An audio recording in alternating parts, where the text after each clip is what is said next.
안녕하세요. 아이들이 어려워하는 수학, 별표 치는 수학만 쏙쏙 골라서 풀어주는 별표타파 별타쌤 박지영입니다. 자, 수학 지금 안 하고요. 제가 4차 산업혁명 지금 시리즈로 하고 있어요. 조금 기다려주시면 제가 수학 올리도록 하겠습니다. 자, 4차 산업혁명 선생님 왜 이렇게 강조하시는 거예요? 그죠? 근데요, 수학을 잘하건, 국어를 잘하건, 논술학원을 보내시건, 어머님들 가장 중요한 건 뭘까요? 아이가 미래에 행복하게 사는 거. 지금도 행복해야 되지만 미래에 행복하게 살았으면 좋겠잖아요. 그죠? 네, 4차 산업혁명 시대에 행복한 아이, 정말 필요한 인재를 컸으면 하는 마음이잖아요. 그러면 4차 산업혁명에 어떻게 키워야 할지를 좀 중심을 잡아주시고 그 다음에 학습적인 걸 좀 잡아주셨으면 좋겠어요. 그래서 제가 지금 4차 산업혁명 이렇게 강조 드리고 있습니다. 좀 도움 되셨으면 좋겠어요. 자, 그러면요, 제가 오늘은요 마지막 시간입니다. 네, 드디어. 그리고 다음 시간에는요, 제가 4차 산업혁명에 필요한 직업을 좀 알고 싶다 그러셔가지고, 그 직업에 대해서 한번 말씀을 드릴 거고요. 오늘은요, 마지막 시간이죠. 인성과 자질. 네, 기초 문해력, 역량, 그래서 인성과 자질에서 창의성, 주도성, 일관적인 도전정신, 그리고 적응력까지 했고요. 리더십이랑 사회와 문화가 남았는데요. 네, 사회와 문화는 제가 말씀드렸어요. 과학과 문화는 말씀드렸어요. 그죠? 과학적인 소양이나 이거를 네, 기초 문해력에서 말씀드렸으니까 한번 찾아보시면 좋을 것 같아요. 그래서 오늘은 리더십에 대해서 말씀드리려고 합니다. 리더십이 왜 중요할까요? 뭐 지금도 너무 중요한 능력이잖아요. 실질적으로 영재교육 평가원이나 이런 데서 영재교육원을 들어가기 위해서는요, 리더십 평가가 굉장히 중요해요. 그래서 이 아이의 리더십이 어떤지 선생님이 평가하고, 그리고 아이 스스로 리더십에 대해서 평가한다는 거죠. 그러면 21세기엔 왜 중요하냐면요, 초연결, 초지능, 초융합의 시대라고 했어요. 그러면요, 사람들과의 협업도 있지만 로봇과의 협업, 또 다른 전공과의 배경이랑 전공을 한 사람들의 이런 의견을 수렴하고 합하는 것들이 굉장히 많다는 거죠. 그러면 거기에 필요한 거는 리더십이라는 거죠. 모든 사람들 의견을 수렴하고 경청하고 그리고 함께 이끌어 나가는 이런 리더십은 중요할 수밖에 없다. 그러면 리더십이 뭘까요? 리더십을 어떻게 해야지 잘하는 걸까요? 저희가 딱 두 글자로 정리해 봤어요. 네, 별타쌤 한자씁니다. 아우, 별타쌤 못하는 것도 없어 그러시죠 지금. 네, 기울일 경, 네, 들을, 네, 청입니다. 그래서 뭐 경을 공경학경으로도 많이 쓰거든요. 그리고 이거는 들을 청이에요. 이거는 기울이다 경이에요. 기울이다 경자인데요. 이거 무슨 뜻이냐면요, 경청 안에 이 한자 안에 뜻이 다 들었어요. 몸을 기울여서 이거 무슨 자일까요? 눈목자, 눈으로 그 사람을 바라보고, 상대를 바라보고, 그 다음에 요거 무슨 자예요? 귀 이자 보이시죠? 아이고, 요거 빠졌거든요. 네, 귀 이자 보이시죠? 네, 상대방의 말을 듣고 그리고 마음으로 공감한다는 거예요. 마음으로 공감한다는 거예요. 네, 이렇게 어려운 뜻이 있어요. 그죠? 그래서 경청이라는 말은, 네, 다시 한번 몸을 기울여서 눈으로 상대를 바라보고 상대의 이야기를 잘 듣고 그 다음에 어떻게 해요? 마음으로 공감한다는 거죠. 이런 것들을 경청이라고 하는 거예요. 그래서 리더십의 기본은 이 경청의 마음이다. 그럼 이 경청의 마음은 어떻게 하면 생길까요? 네, 마음을 공감하려면 어떤 능력이 있어야 될까요?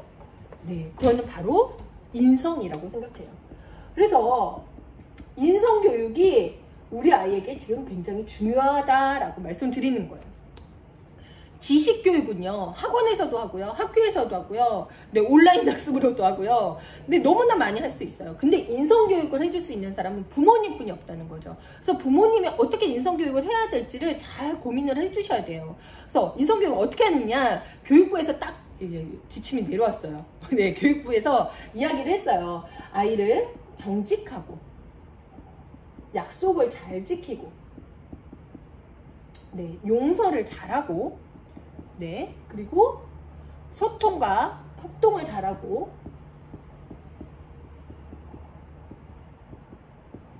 그리고 책임감이 있고, 그리고 또 어떤 거? 배려와 존중을 할 수 있는 아이로 키워야 인성이 갖춰진 아이다. 부모님들 이렇게 키우세요 하고서 교육부에서 내려왔어요. 그래서 아이가 더 정직하고 약속 잘 지키고 친구들을 용서할 수 있으며 그리고 소통이나 협동을 잘하고 책임감이 있고 배려해줘도 이 완벽한 아이죠. 네. 그러면 이 인성교육을 이렇게 어려운 것들을 어떻게 해야 되냐면 저는 네. 집에서의 인성교육의 가장 중요한 거는 화내지 않는다는 거. 왜요? 화내면 교육은 끝이다라는 거. 네, 끝이다. 이거를 김종우 작가님께서 말씀하셨더라고요. 네, 저는 이게 너무 꽂히더라고요. 화내지 않는다. 인성교육은 화내지 않는다. 왜? 화내면 교육은 끝이다. 네. 그러면요, 아유, 어떻게 애 키우면서 화 안 내요, 그죠? 저도 우엄마거든요. 이렇게 열정이 넘치는 거 보이시죠? 그러면은 화도 열정적으로 내요. 그래서 욱하는데요. 저도 화내지 않는 법에 대해서 굉장히 고민을 많이 했어요. 그래서 제가 화내지 않는 법 말씀드리도록 하겠습니다. 그래서 부탁형 말투를 써라. 아이한테요, 야, 책 치워! 이게 아니라, 책 치워줄래? 네. 네, 책 어지르지 않아요. 이런 말투보다요. 부탁형 말투로 하면 아이도 똑같이 하더라고요. 그리고 아이가 짜증내는 횟수도 굉장히 줄어들고요. 부탁형 말투를 서로 하면요. 커뮤니케이션이 굉장히 원활해져요. 그래서 부탁형 말투를 많이 써주시면 화가 덜 난다. 네. 그 다음에 두 번째, 법정 스님께서 얘기했어요. 네, 화나면 일단 방으로 들어가서 분리하여라. 그죠? 왜냐면요, 화를 내다 보면요, 더 화가 나요, 저도. 화 내다가 내 화에 막 더 이게 올라가거든요. 근데 화 났을 때 일단 한번 식히는 게 되게 중요하다고 해요. 그래서 화내면 엄마가 안방으로 들어가서 조금 식히고 나오라고 하더라고요. 네, 그리고 안에서 사리가 쌓였겠죠? 네, 그 다음에 제가 세 번째는요, 이제 저만 쓰는 비법이긴 한데요.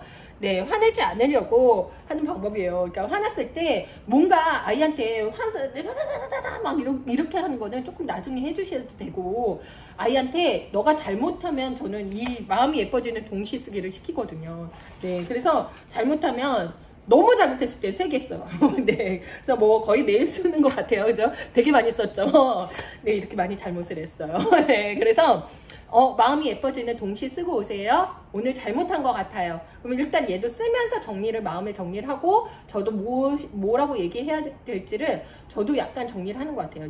그러면 얘도, 저도 좀 생각할 시간을 갖는 것 같아요. 그래서 좀 화났더라도 쓰고 오세요. 라고 얘기하시면 좋을 것 같고요. 또 하나는요.